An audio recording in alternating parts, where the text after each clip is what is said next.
I'm Nick Snow, watching Government for Oil and Gas Journal in Washington, D.C. Most of the interest so far in the International Energy Agency's medium-term global energy outlook was in its suggestion that the United States could surpass Saudi Arabia as the world's leading crude oil producer by 2017.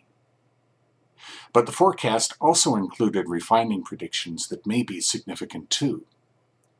These emerged during a presentation, November 19th, at the Center for Strategic and International Studies by Antoine Half, who heads IEA's Oil Industry and Markets Division.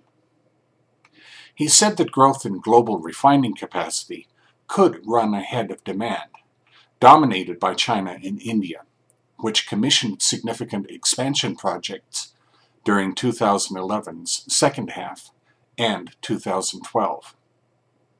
There's a strong likelihood that China overshot its refinery growth needs and will have more capacity than demand, Half said. That could make it a regional product exporter, but only in the short term. Some of the expansion could be slowed down, but China historically has moved ahead on such projects once they are announced. A refining consolidation within the Organization for Economic Cooperation and Development, meanwhile, may lead to more robust margins in the world's industrialized nations initially, he continued. From 2013 onward, however, expansions there also could outpace demand, tightening margins again, Half warned. Refiners may find themselves challenged further by crude production moving away from heavier, sour grades, for which many plants are configured, and toward lighter, sweeter crudes, he said. In the past, we've seen disruptions in light, sweet supplies challenge the market, Half said. Now, we have the opposite problem. He also said that middle distillates could remain a challenge for some refiners as demand increases, and North American light product imports could virtually disappear. Residual fuel oil demand recently has shown surprising strength, mostly from power generation projects in the Middle East, he said.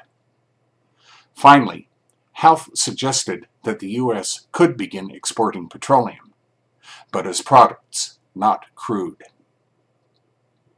We see this as a way it could export some of its new production absent a broader crude export policy, he explained. There also have been market decisions abroad to rely on crude exports in the U.S., such as in Brazil, which plans to increase its refining capacity with that very thing in mind. IEA does not expect U.S. crude exports to increase, although product exports might, he continued. Although European consumption is declining, refinery closures are increasing, Half said.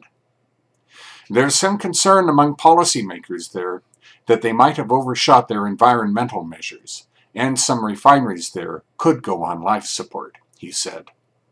Refineries in the U.S. and Middle East are much more economical and conceivably could be better equipped to meet Europe's needs. That's Watching Government for this week. In Washington, I'm Nick Snow for Oil and Gas Journal.